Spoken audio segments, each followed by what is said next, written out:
أعوذ بالله من الشيطان الرجيم. بسم الله الرحمن الرحيم. وقال الذين كفروا لرسلهم لنخرجنكم من أرضنا أو لتعودن في ملتنا فأوحى إليهم ربهم لنهلكن الظالمين ولنسكننكم الأرض من بعدهم ذلك لمن خاف مقامي وخاف وعيد. واستفتحوا وخاب كل جبار عنيد من ورائه جهنم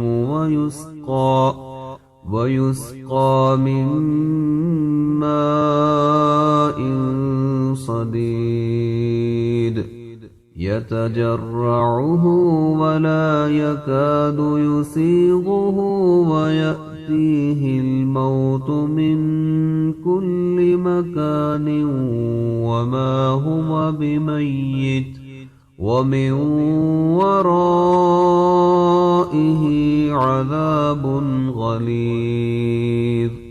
مثل الذين كفروا بربهم أعمالهم كرماد اشتدت به الريح في يوم عاصف لا يقدرون مما كسبوا على شيء ذلك هو الضلال البعيد.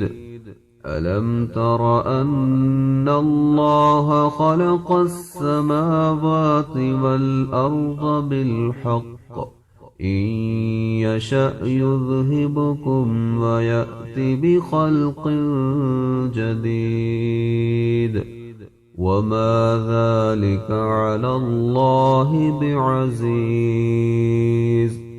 وبرزوا لله جميعا فقال الضعفاء للذين استكبروا إنا كنا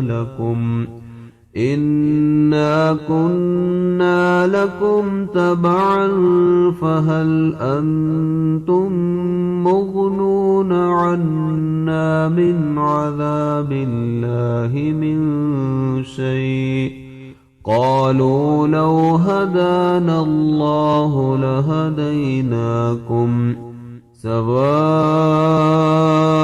علينا أجزعنا أم صبرنا ما لنا من محيص.